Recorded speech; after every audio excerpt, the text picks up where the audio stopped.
Sallallahu ala Muhammad, Sallallahu alaihi wasallam, Sallallahu ala Muhammad, Sallallahu alaihi wasallam. Bismillahirrahmanirrahim. Assalamualaikum warahmatullahi wabarakatuh. Waalaikumsalam warahmatullahi wabarakatuh.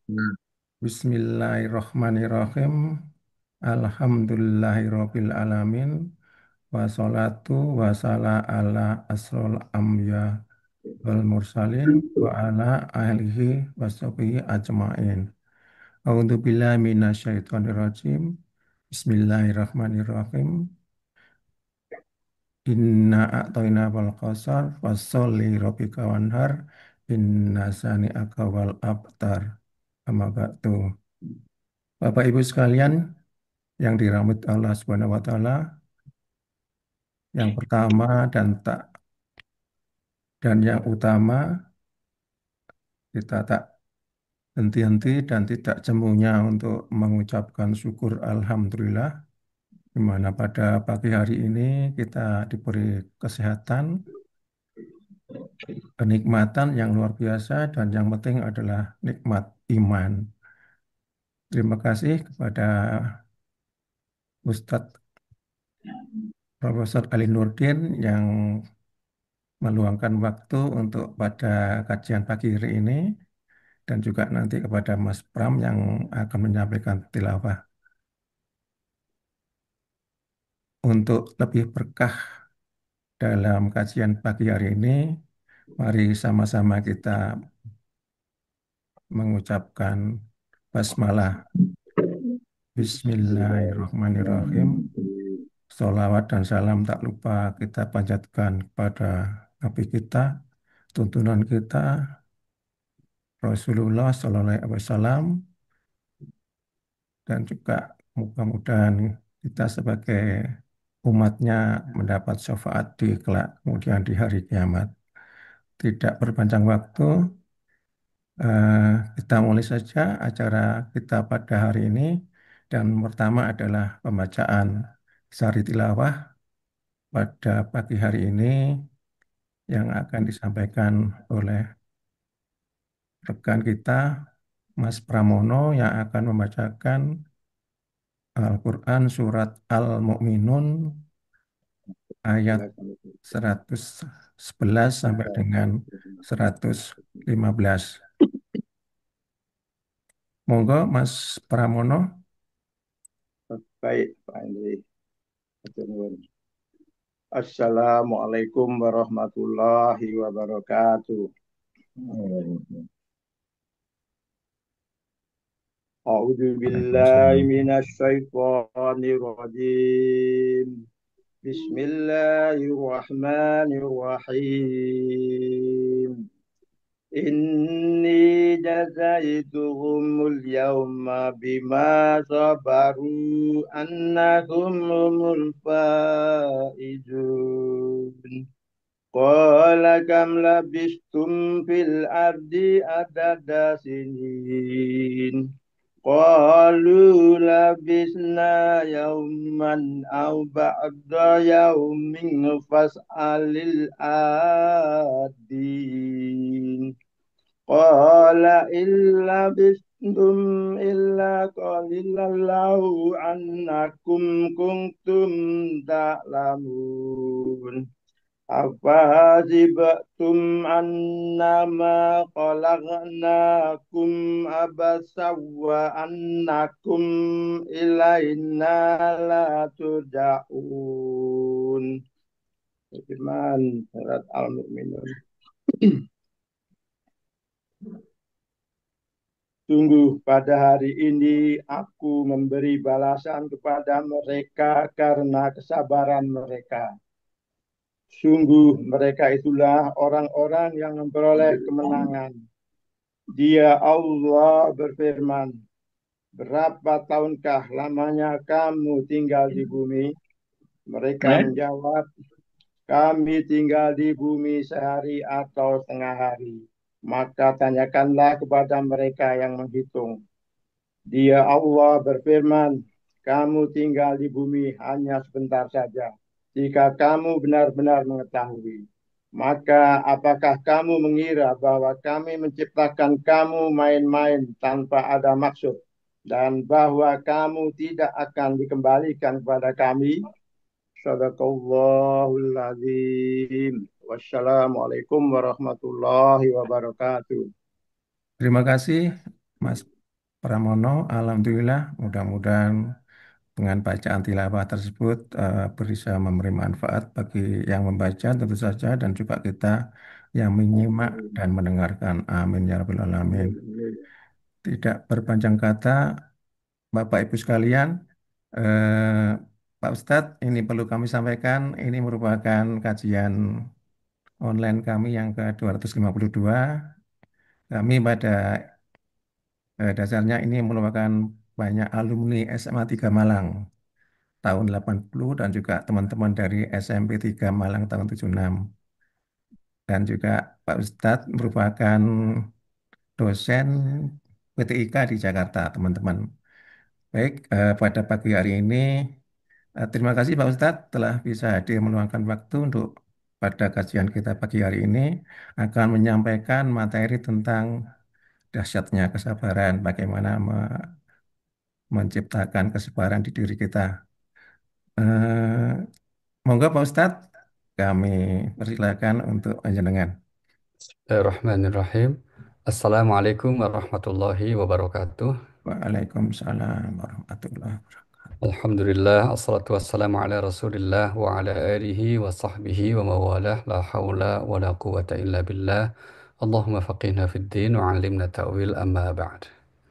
Bapak Ibu sekalian, rahimakumullah. eh, Hari ini juga bertepatan dengan tanggal 9 Zulhijjah. Ya, ini hari yang baik, kesempatan yang baik sekali untuk kita manfaatkan momen waktu-waktu hari ini untuk kita beramal soleh. Karena Rasulullah Sallallahu Alaihi Wasallam bersabda bahwa orang yang beramal soleh di 10 awal bulan Dzulhijjah itu pahalanya sama dengan orang yang berjihad fisabilillah, terus orang itu mati syahid, semua hartanya habis. Itu seperti itu gambaran besarnya pahala. Belum lagi kalau kita tanggal 9 Dzulhijjah, ya, di mana bagi jamaah haji yang sekarang berhaji, mereka sedang bersiap menuju ke Arafah untuk wukuf, dan bagi kita yang tidak berhaji, tentu juga dianjurkan untuk di jam-jam momen-momen tanggal 9 ini untuk banyak berdoa, banyak bermunajat kepada Allah Subhanahu wa taala, ya. Maka sangat baik sekali Bapak Ibu nanti di siang hari, ya, sampai sore, ya, terutama di sore kalau jam di waktu Saudi itu kan mulai wukufnya ba'da zuhur, ya. Zuhurnya Saudi selisih 4 jam, berarti kita mungkin ya menjelang maghrib atau ba'da asar setengah 5 itulah. Mereka sedang bermunajat di Arafah. Nah, kita bermunajat di kediaman kita masing-masing atau di tempat kita masing-masing. Ini satu hal yang sangat baik untuk mentradisikan, di mana para ulama melakukan hal itu sebagai bagian dari ikhtiar kita untuk kita mensyukuri karena diberikan anugerah waktu, diberikan anugerah kesempatan untuk dapat berkhidmah kepada agama dan terutama untuk dapat beribadah kepada Allah Subhanahu wa taala. Baik, Bapak Ibu sekalian, Yun Sewu tadi mungkin sedikit koreksi, kami itu PTIK ya Pak. Kalau PTIK itu kepolisian, Maaf, maaf, maaf, ilmu, ilmu Al-Quran, ya. maaf, maaf. Ini Iya, ilmu terus. Al-Quran, ya, itu yang, Ngapunten, ngapunten. ya, ya.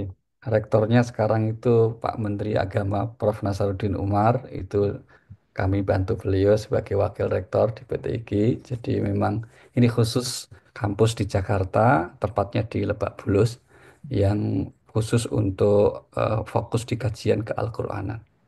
Ya, itu sekedar informasi di kampus kami. Dan sebetulnya sudah lama ini ya Pak ya, tahun 1971. ya, yang dulu yang mendirikan juga Menteri Agama sebetulnya.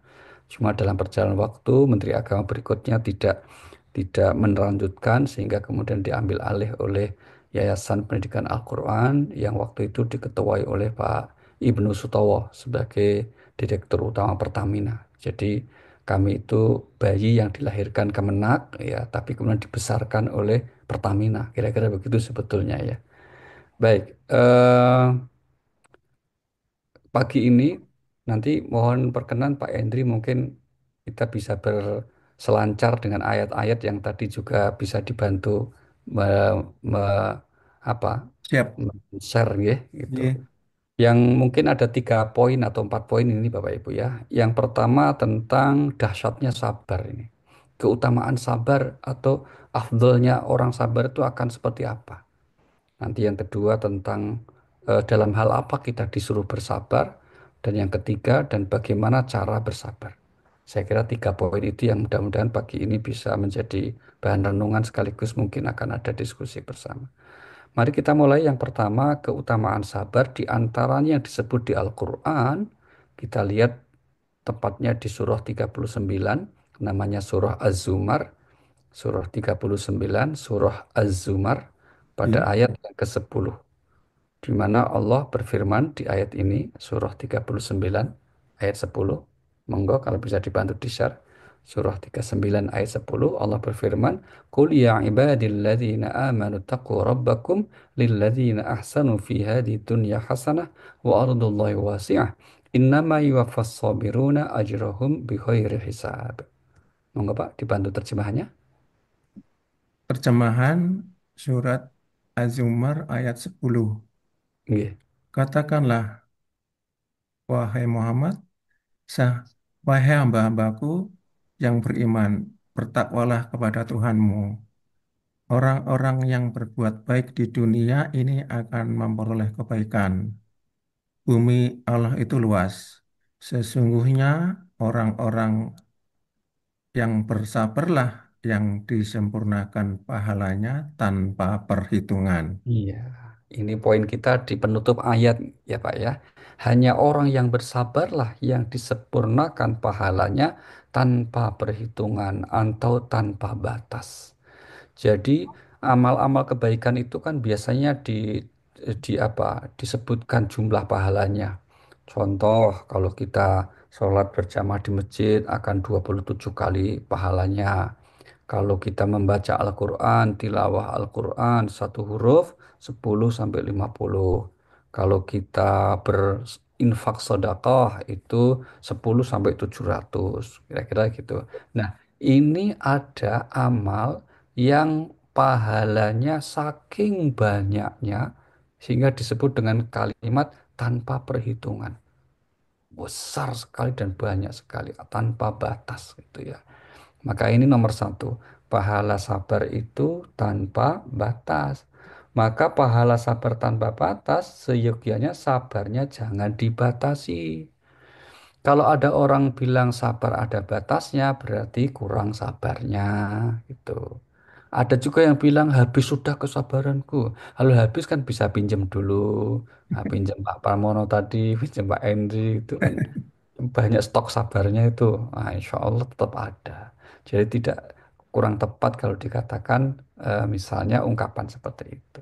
Ini yang pertama ya Bapak Ibu. Jadi orang sabar diberikan pahala tanpa batas. Ini. Kemudian yang kedua, bagi orang-orang yang sabar itu Allah Subhanahu wa taala menyatakan bahwa bagi orang yang sabar itu akan diberikan banyak kebaikan-kebaikan. Apa itu? Di antaranya, mari kita lihat surah Al-Baqarah, surah nomor 2, ya. Surah Al-Baqarah, surah nomor 2, ayatnya yang ke 157. 157. Allah Subhanahu wa taala berfirman, "Ulaika 'alaihim shalawatum mir rabbihim wa rahmah wa ulaika humul muhtadun." Surat Al-Baqarah, surat kedua ayat 157. Mereka itulah yang memperoleh ampunan dan rahmat dari Tuhannya, dan mereka itulah orang-orang yang mendapat petunjuk.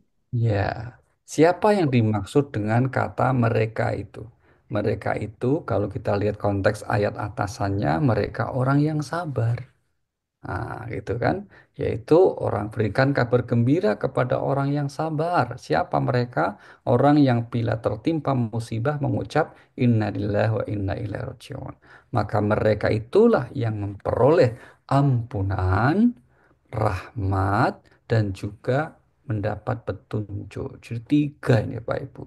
Orang sabar itu Allah akan mengguyur kebaikan di samping pahala tanpa batas seperti ayat tadi ya, juga diberi apa? Ampunan, rahmat dan petunjuk dari Allah Subhanahu wa taala. Dan kami yakin Bapak Ibu sekalian ini termasuk orang yang sabar, maka masuk ini ya, masuk mendapatkan seperti itu ya. Mereka ampunan, rahmat dan juga petunjuk dari Allah Subhanahu wa taala. Ini yang kedua. Kemudian yang ketiga, mari kita lihat di Al-Baqarah lagi ayat 153. Surah Al-Baqarah ayat 153, Allah menyebut keistimewaan dahsyatnya sabar itu apa? Ya ayyuhalladzina amanu sta'inu bis-sabri was-salah innallaha ma'as sabirin. Surat Al-Baqarah ayat 153. Wahai orang-orang yang beriman, mohonlah pertolongan kepada Allah dengan sabar dan sholat. Sesungguhnya Allah beserta dengan orang-orang yang sabar. Iya, ini yang ketiga ya Bapak Ibu. Jadi orang yang sabar itu akan mendapat pertolongan dari Allah. Dan juga akan selalu dibersamai oleh Allah. Nah, kan keren sekali Bapak Ibu ya. Akan mendapat pertolongan sekaligus dibersamai oleh Allah. Nah, sabar itu sendiri apa? Dalam konteks ayat 153 ini, sabar dapat kita maknai ikhtiar yang sungguh-sungguh. Ya, kalau kita sakit, ya ikhtiarnya berobat. Kalau kita ingin panen, ikhtiarnya nanem. Kalau anak sekolah mahasiswa pengen nilai bagus, lulus, pinter, ya ikhtiarnya belajar.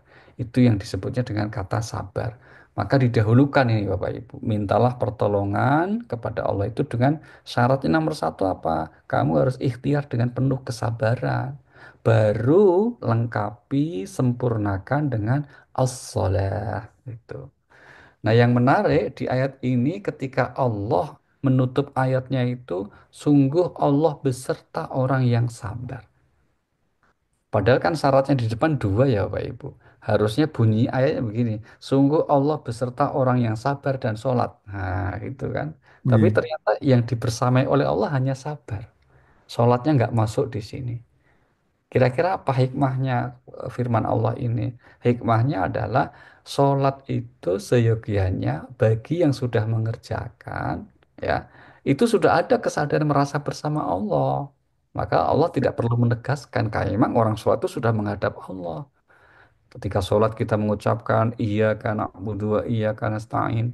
Doa iftitah kita juga inna salati wa nusuki wa mahyaya wa mati lillahi rabbil alamin. Ini semuanya adalah ekspresi bagaimana kita ketika sholat sudah merasakan seharusnya ya dengan kita menghadap Allah Subhanahu wa taala. Dan itulah yang kemudian dikuatkan oleh ayat yang lain sebagai definisi khusyuk. Mari kita lihat Pak Henry, surah nomor 2 Al-Baqarah, ayat yang ke-45, 46 ya. Di dalam ayat ini hampir mirip ini ya Bapak Ibu ayatnya, di mana Allah berfirman, wasta'inu, ayat 45 dulu, wasta'inu bis-sabri was-salah, wa innaha lakabiratun illa 'alal khashi'in. Surat Al-Baqarah ayat 45. Mohonlah pertolongan kepada Allah dengan sabar dan sholat. Sesungguhnya salat itu benar-benar berat kecuali bagi orang-orang yang khusyuk. Ayat ke-46 yaitu orang-orang yang meyakini bahwa mereka akan menemui Tuhannya dan hanya kepadanya mereka kembali. Iya, ini awalnya mirip, mintalah pertolongan kepada Allah dengan sabar dan sholat. Dan di sini penutupnya tidak lagi Allah bersama orang sabar, tapi sungguh itu berat kecuali bagi yang khusyuk. Khusyuk itu apa? Nah, ini sekaligus kabar untuk kita semua, Bapak Ibu, kabar gembira ya. Khusyuk itu orang yang ketika sholat meyakini bahwa dia sedang menghadap Tuhannya. Itu namanya khusyuk. Ya, dan dia yakin suatu saat kita semua kembali kepadanya. Jadi khusyuk itu ketika sholat bukan lupa segalanya ya Bapak Ibu, itu namanya pingsan. Ya, kalau lupa segalanya itu pingsan, bukan khusyuk. Khusyuk itu pokoknya kalau kita lagi sholat, kita sadar sedang menghadap Allah. Hei, seperti akta ayat ini itu namanya khusyuk. Bahwa kita terkadang terpikir sesuatu dalam sholat nggak apa-apa. Nabi juga ketika sholat begitu kok. Terpikir sesuatu, Nabi itu. Di dalam hadis Bukhari itu banyak sekali, khususnya di bab sholat ya. Nabi itu sering ketika sholat itu terpikir sesuatu. Contoh misalnya habis sholat subuh Nabi itu langsung apa kalau sekarang lamcing gitu salam langsung pergi ke rumahnya. Para sahabat heran kok buru-buru Nabi sih kira-kira gitu. Pas kembali ditanya Rasulullah kenapa Anda buru-buru? Jawab Nabi, aku tadi ketika sholat ingat masih ada barang yang kusimpen saya suruh Aisyah menyedekahkan. Nah, itu jadi ketika sholat Nabi nggak apa teringat sesuatu, ya itu bukan berarti tidak khusyuk.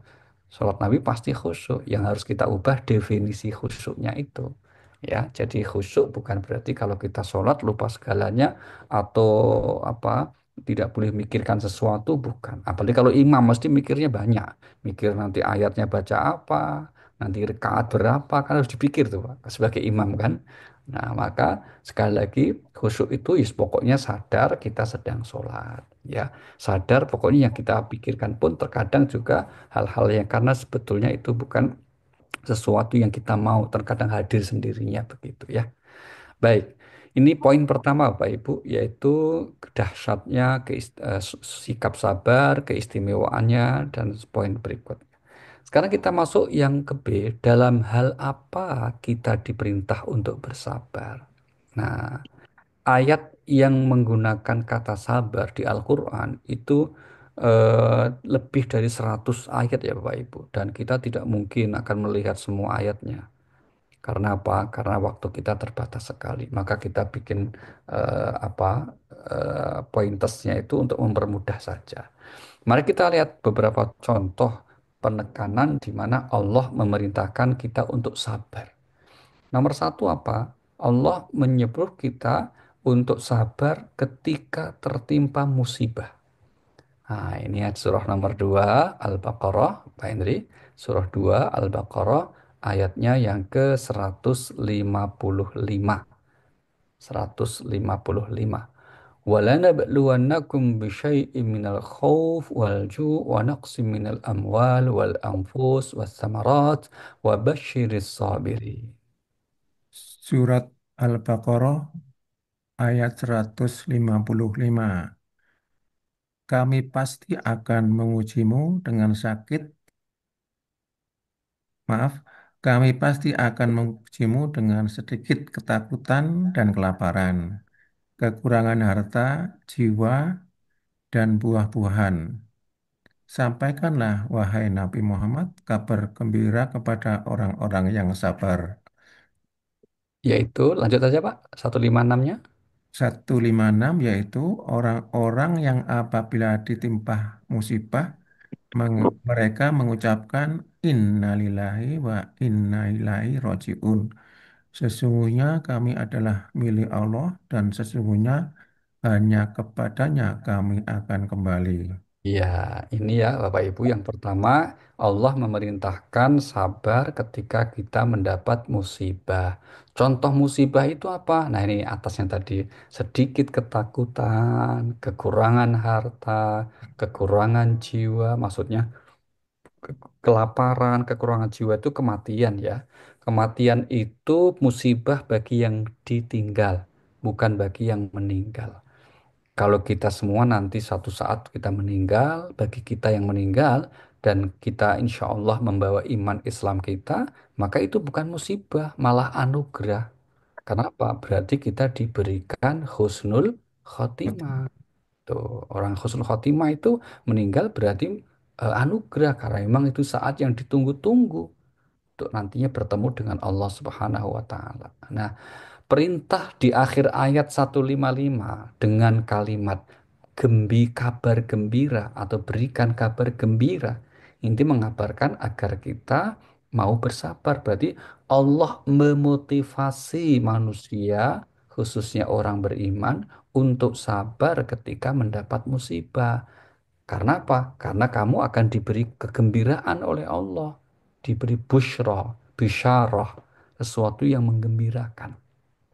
Nah, itu ya. Maka nomor satu, kalau kita ingin mendapatkan kabar gembira dari Allah, hendaklah sabar. Salah satu sabar yang dituntut dari Al-Quran ketika mendapat musibah. Nah, secara umum musibah itu artinya sesuatu yang kita tidak suka menimpa. Itu namanya musibah. Nah, cara sabarnya musibah ini bagaimana? Di antara cara yang harus kita ambil agar kita sabar adalah meyakini tidak ada satupun musibah itu bisa terjadi kecuali atas izin Allah. Mari kita lihat ayatnya. Surah yang ke-64. Ya, surah 64 namanya surah At-Taghabun. Ayatnya yang ke-11. Allah Subhanahu wa taala berfirman, "Ma asaba min musibatin illa biiznillah. Wa man yu'min billah yahdi qalbah. Wallahu bikulli syai'in alim." Terjemahan surat At-Taghabun ayat 11. Tidak ada suatu musibah pun yang akan menimpa seseorang kecuali dengan izin Allah. Siapa yang beriman kepada Allah, niscaya dia akan memberi petunjuk kepada hatinya. Allah Maha Mengetahui segala sesuatu. Iya, tidak ada satupun musibah yang menimpa seseorang kecuali atas izin Allah. Nah, ungkapan ini dalam kaidah tafsir ini menunjukkan namanya ada unsur taksis ya Pak Ibu, unsur pengkhususan. Karena paradoksinya mengatakan demikian. Allah tidak berfirman musibah terjadi karena izin Allah. Karena kalau kemudian itu redaksinya boleh jadi ada musibah yang terjadi bukan karena izin Allah. Tapi kalau Allah sampaikan tidak ada suatu musibah yang menimpa kecuali atas izin Allah, itu berarti semua musibah. Mau kecil mau gede semuanya hanya terjadi karena izin Allah. Kita kasih contoh misalnya ya, kalau saya berkata saya bekerja dengan Pak Endri. Itu tidak menutup kemungkinan saya juga kerja dengan Pak Pram, dengan Bapak Ibu yang lain, kalau ungkapannya seperti itu. Tapi kalau saya berkata, saya tidak bekerja dengan siapapun, kecuali dengan Pak Endri. Ini berarti apa? Hanya. Nah, Allah berfirman begitu. Tidak ada satupun musibah yang menimpa, kecuali atas izin Allah. Berarti semua musibah, yang kecil maupun yang besar. Nah, lanjutan ayatnya apa? Yang beriman bahwa musibah terjadi karena izin Allah, maka Allah akan memberikannya hidayah atau petunjuk di hati orang itu. Nah, ini nomor satu. Sehingga kemudian kalau seseorang atau kita kiranya dalam hidup pernah atau mungkin mendapat musibah, salah satu yang diajarkan Al-Quran agar sabar itu apa? Melihatlah siapa yang mengizinkan musibah terjadi. Jangan fokus di musibahnya, tapi lihatlah kenapa kok ini diizinkan Allah terjadi. Nah, gitu. Kalau kemudian kita fokus di situ, terus meyakini Allah itu baik banget, tidak mungkin Allah bikin masalah zalim kepada hambanya, maka akhirnya kita sabar. Meskipun terkadang belum tahu apa makna di balik musibah itu. Tapi paling tidak dengan kita sabar dulu, itu akan menenangkan, membahagiakan, menenteramkan hati kita. Oke. Kemudian yang kedua, sabar yang diperintahkan oleh Al-Quran itu dalam urusan keluarga. menghadapi ujian masalah dalam keluarga. Mari kita lihat ayatnya. Surah yang ke-20 namanya surah Toha ayat 132 ya. Allah berfirman di ayat ini wa'mur ahlaka bis-shalah wastabir 'alaiha la nas'aluka rizqa nahnu narzuquk wal 'aqibatu lit-taqwa. Terjemahan surat At-Toha ayat 132. Perintahkanlah keluargamu melaksanakan sholat dan bersabarlah dengan sungguh-sungguh dalam mengerjakannya. Kami tidak mener- Kami tidak meminta rezeki kepadamu. Kamilah yang memberi rezeki kepadamu. Kesudahan yang baik di dunia dan di akhirat adalah bagi orang-orang yang bertakwa. Ya. Perintahkan keluargamu untuk mengerjakan sholat dan hendaklah kamu bersabar. Sabar dalam memerintahkan keluargamu itu, sabar juga dalam mengerjakan sholatnya. Jadi ini himbauan ya, agar kita dalam berkehidupan ini, khususnya di dalam kehidupan rumah tangga, punya tanggung jawab untuk selalu mengajak dan mengajarkan kepada anggota keluarga kita untuk apa? Untuk taat kepada Allah Subhanahu wa Ta'ala. Nah, maknanya kurang lebih begitu. Maka sabar terhadap keluarga ini ya penting sekali Bapak Ibu karena ini unit terkecil dalam hidup kita kan. Suami ya sabar dengan istri, ya si istri juga harus lebih sabar dengan sikap suami. Namanya juga hidup kan mesti ada ujian. Kalau ada ujian itu tanda masih hidup ya. Apalagi kalau banyak ujian itu ya kita berarti masih diberi hidup. Orang kok tidak mau diuji ya tidak usah hidup. Oh namanya hidup itu ujian. Ya kalau banyak ujian hidup berarti itu masih hidup. Kalau banyak cucian laundry gitu aja. Nggak usah terlalu menemen dipikir gitu ya. Karena apa? Karena hakikatnya apapun yang kita hadapi dalam kehidupan, termasuk dalam kehidupan keluarga, itu menjadi ujian masing-masing. Oke, lanjut Bapak Ibu. Kemudian yang ketiga, perintah bersabar Allah khususkan sebut dalam hal apa? Taat kepada Allah. Nah, ini ambil contohnya disebut di surah 19. Surah 19 itu namanya surah Maryam ayat 65. Ya Allah Subhanahu wa taala berfirman di ayat ini, Rabbus samawati wal ardi wa ma bainahuma fa'budhu wastabir li'ibadati hal ta'lamu lahu samiyya. Terjemahan surat Maryam ayat ke-65. Dialah Tuhan yang menguasai langit, bumi, dan segala yang ada di antara keduanya.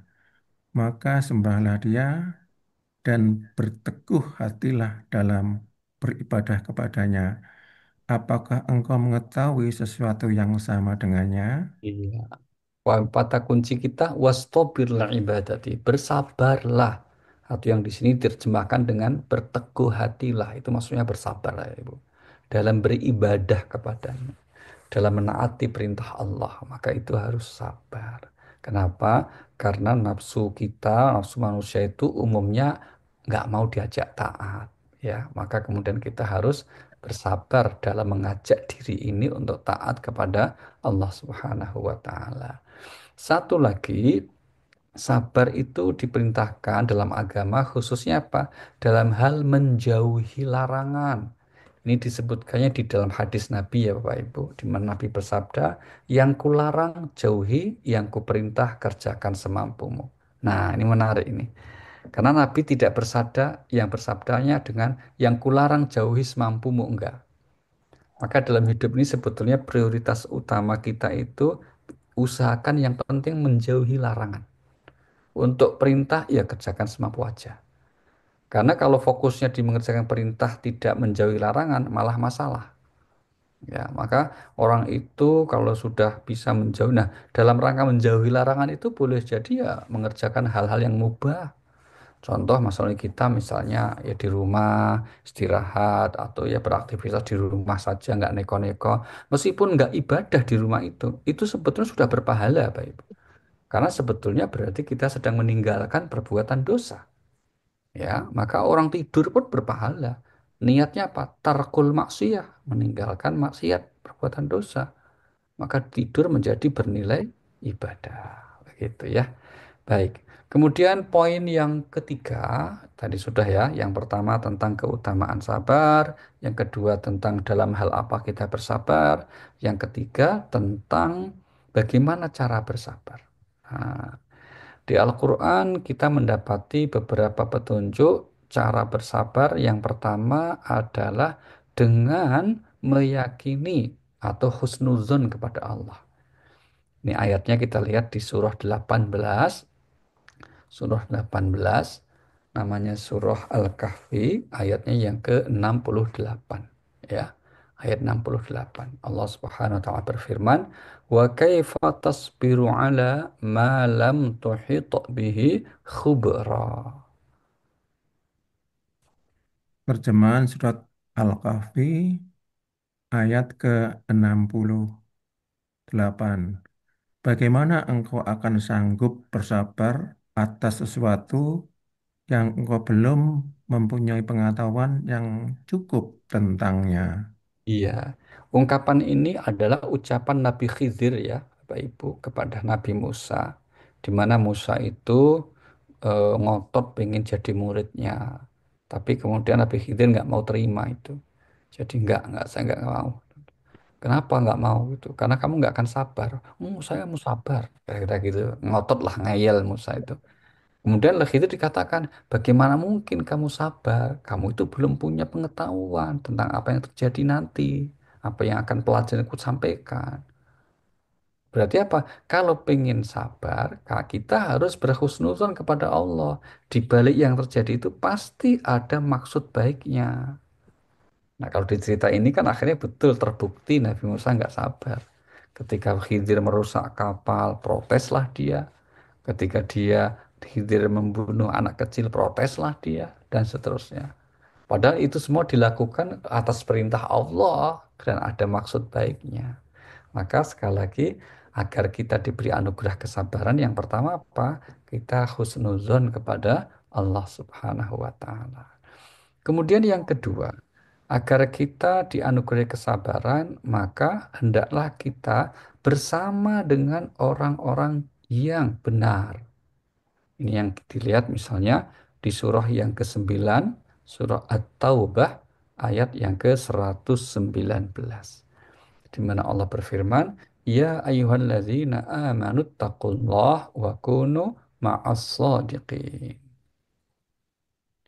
Terjemahan Quran Surat At-Taubah ayat 119. Wahai orang-orang yang beriman, bertakwalah kepada Allah dan tetaplah bersama dengan orang-orang yang benar. Iya, bertakwalah dan hendaklah kamu bersama orang-orang yang benar, benar imannya, benar agamanya, sehingga menjadi sabar dalam menghadapi masalah. Ini menjadi penguat dalam surah Al-Asri yang kita sudah hafal ya Bapak Ibu, di mana Allah berpesan, "Watawasau bil haqqi watawasau bis sabr." Hendaklah kamu saling berpesan dalam kebenaran dan saling berpesan dalam kesabaran. Nah, maka kalau kita berada di lingkungan atau gaul kita, bestie, teman akrab kita, circle lingkungan lingkaran pergaulan kita orang sabar, maka insya Allah kita akan menjadi juga orang yang sabar. Itu. Sebaliknya, orang itu kalau gaulnya, circle-nya orang yang jahat, orang yang buruk, orang yang perilakunya, karakternya negatif, maka otomatis dia ketularan. Maka agar ketularan orang baik, kita bersabar dengan orang-orang atau kita bergaul dengan orang-orang yang baik. Maka kalau misalnya contoh kita kumpulnya sama teman-teman alumni sama-sama satu SMP, satu SMA, sering ngumpul, ketemu ya. Itu lama-lama kan akhirnya akan ada semacam seleksi alam. Mana yang kemudian masih satu visi kehidupan yang wajar, mana yang sudah agak dikit beda. Itu semuanya akan ngumpul karena kecocokan-kecocokan hati. Ya, dan itu biasa saja. Sehingga Allah pesan, Wahai orang beriman, bertakwalah, hendaklah kamu bersama orang-orang yang benar. Gitu. Kemudian berikutnya, di antara cara agar kita dianugerahi kesabaran, Allah berfirman apa? Berdoa, mohon kita diberi kesabaran. Salah satu doa dari sekian doa yang diajarkan Al-Quran untuk minta kesabaran ini disebut di surah 7, surah Al-A'raf, ayat yang ke-126 di mana Allah berfirman, "Wa ma tanqimu minna illa an amanna bi ayati rabbina lamma ja'atna rabbana afrigh alaina sabra wa tawaffana muslimin." Terjemahan Quran Surat Al-A'raf ayat 126. Engkau, Fir'aun, tidak menghukum kami, kecuali karena kami beriman kepada ayat Tuhan kami, ketika ayat-ayat itu datang kepada kami. Mereka berdoa, "Ya Tuhan kami, limpahkanlah kesabaran kepada kami, dan matikanlah kami dalam keadaan Muslim atau berserah diri kepadamu." Iya, ini poin kita ya, doanya ya Bapak Ibu, doa Nabi Musa ini, ya Tuhan kami, limpahkan kesabaran kepada kami. Nah, kata kuncinya itu, Rabbana afrigh alaina sabra. Nanti juga ada beberapa kali lagi dalam doa yang mirip ya, disebut di Al-Quran. Tapi substansinya sama, agar kita diberikan kesabaran oleh Allah Subhanahu wa Ta'ala. Oke, mungkin demikian Pak Indri. Monggo kalau kita lanjut dengan diskusi kita, kami kembalikan ke Pak Indri. Dari kami cukup sekian. Wassalamualaikum warahmatullahi wabarakatuh. Waalaikumsalam warahmatullahi wabarakatuh. Alhamdulillah, terima kasih Pak Ustadz pencerahannya. Eh, Mungkin teman-teman sudah nggak sabar lagi, monggo kita waktunya untuk bertanya.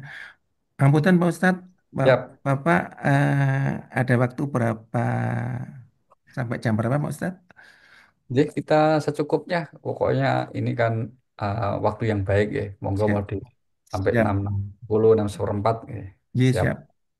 Monggo teman-teman kalau ada yang akan ditanyakan, kami siap. Ada? Kalau nggak ada, saya dulu Pak Ustadz, nggih. Monggo, monggo. Ini biasanya teman-teman ini masih masih masih mencari-cari pertanyaan. Saya mancing Iya. aja dulu. Ya, atau masih ngantuk ya salah itu. Kemudian Pak Ustadz, yang Ya. pertama, kalau ada keluh kesah dalam menghadapi kesabaran, apakah itu eh, diperbolehkan Pak Ustadz? Karena manusia itu kadang-kadang kan ya wajar lah banyak keluh kesahnya daripada pesabarnya. Hmm. Karena ya itu tadi misalnya kita kan sekarang banyak sekali berseliweran di medsos gitu ya Pak Ustadz. Iya. Waduh, luar biasa informasinya kadang-kadang loh. Kok ini kok ngomong gitu, kok ini ngomong gitu. Kadang-kadang kita nggak keceplosan akhirnya kita tumpahkan di situ juga dengan kalimat-kalimat yang kadang-kadang juga tidak mengenakan juga. Jadi kan kita tergantung jadi nggak sabar gitu Pak Ustadz. Apakah Hmm. itu eh, diperbolehkan Pak Ustadz? Baik. Kemudian ini Pak Ustadz, apakah kaitan antara sabar dengan syukur Pak Ustadz? Hmm. Apakah ini lebih tinggi tingkatannya syukur?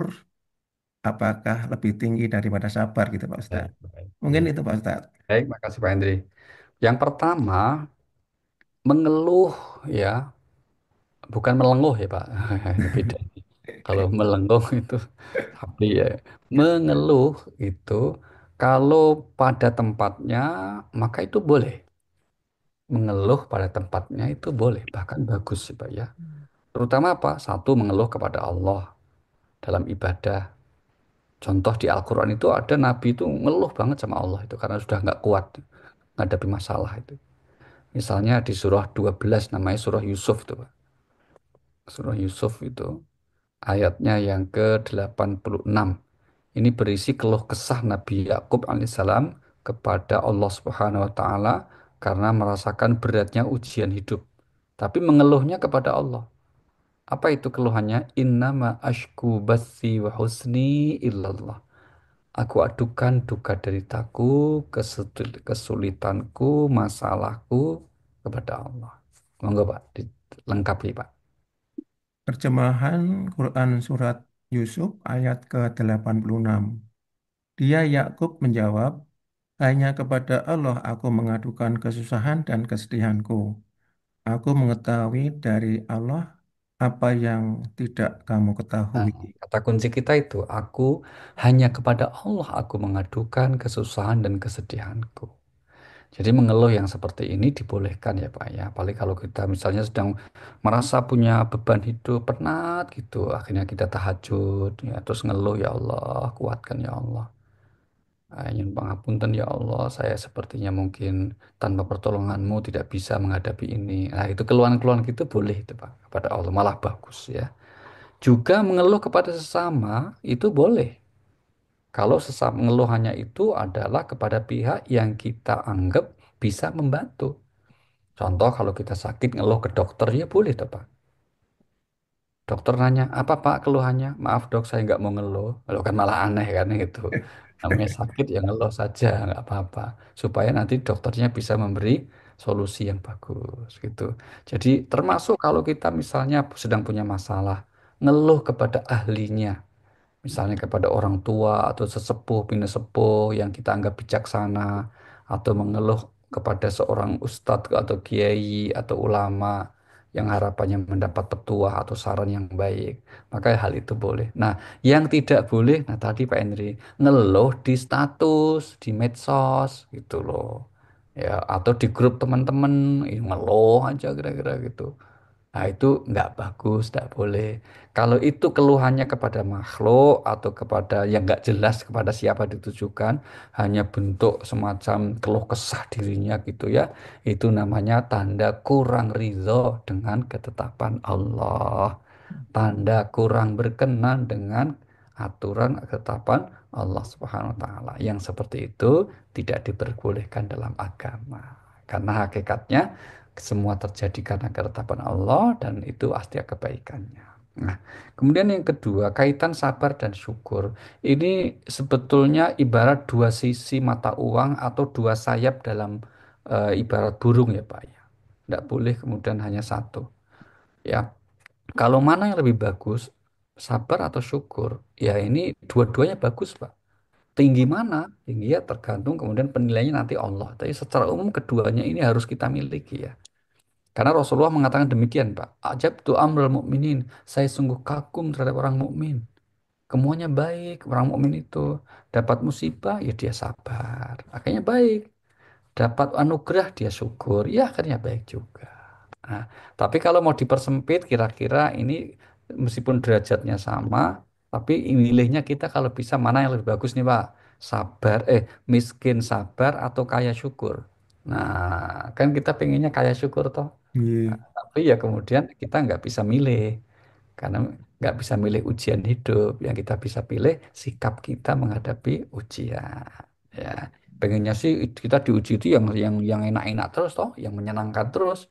Mudah, foya-foya, tua, kaya raya, mati, masuk surga.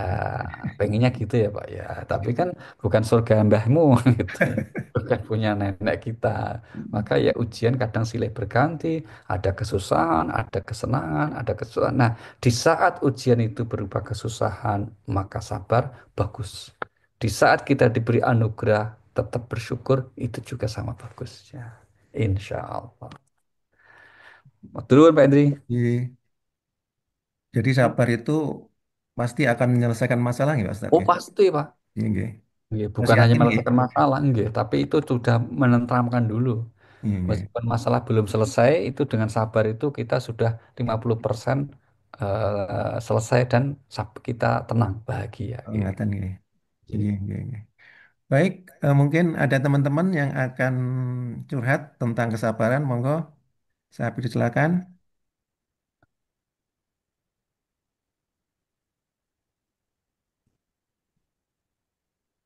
Belum ada. Oh, kebetulan ini Mbak Umi sudah ada. Maaf Mbak Umi tadi saya panggil harusnya ini Mbak Umi yang MC tadi saya ambil alih. Baik, kalau nggak ada saya kira kita cukupkan di sini Pak Ustadz. Ada beberapa Iya. poin yang perlu saya simpulkan dari kajian pada pagi hari ini. Yang pertama adalah sabar itu ternyata ada ilmunya Pak Ustadz nih. Satu. Kemudian yang kedua, kalau kita sholat itu tidak berarti kalau kita mikir sesuatu itu tidak berarti kusuk, tidak kusuk. Artinya kita yakin bahwa sholat itu mungkin kita harus remind lagi mindset kita bahwa kita sholat itu bahwa kita itu sedang berrelaksasi dengan Allah, dengan berkomunikasi dengan Allah. Jadi tidak mungkin kita itu tidak memikir sesuatu. Kemudian yang ketiga, cobalah mencoba melihat sebabnya, jangan akibatnya. Kemudian yang lebih penting adalah eh, menjauhi larangan itu mungkin lebih lebih utama daripada mengerjakan perintah karena menjauhi larangan sesuai dengan hadis Rasul tadi yang disampaikan Pak Ustadz. Mungkin itu Pak Ustadz Luar biasa. beberapa poin Bagus sekali. Matur nuwun yang atas dapat ringkasannya. disampaikan sebagai penutup. Mungkin Iya. Pak Ustadz dapat menutup dengan doa. Ada Baik, teman-teman kami yang sedang sakit, Pak Ustadz, mungkin baik, didoakan, mudah-mudahan bisa diberi kesabaran, keikhlasan. baik, baik. J. Doa terbaik itu membaca Ummul Kitab Suratul Fatihah, Bapak Ibu. Mari kami bersama-sama, kita bersama-sama membaca Ummul Kitab yang kita hajatkan khusus tadi untuk saudara-saudara kita, teman-teman kita yang sedang kurang sehat, sedang mendapat ujian sakit. Semoga Allah angkat sakitnya dan diberikan kesembuhan. Dan juga mungkin di antara kita ada yang sedang mendapat kesulitan, Allah beri kemudahan. Yang Amin. punya hajat-hajat yang baik, semoga Allah kabulkan. Al-Fatihah. A'udzubillahi أعوذ minasyaitonir بالله rajim. من الشيطان الرجيم بسم الله Bismillahirrahmanirrahim. Bismillahirrahmanirrahim. Alhamdulillahirabbil Alhamdulillahirabbil الحمد alamin. لله رب العالمين Maliki yaumiddin. Yaumiddin. Iyyaka Iya. na'budu wa iyyaka nasta'in. إياك نعبد Ihdinas siratal Im mustaqim. Suratul اهدنا ladzina Ladzina an'amta 'alaihim ghairil maghdubi Amin. Amin ya rabbal alamin. Terima kasih آمين Bapak Ibu. Mohon maaf dan mohon undur diri. Monggo dilanjutkan silaturahimnya. Wassalamualaikum warahmatullahi wabarakatuh. Waalaikumsalam.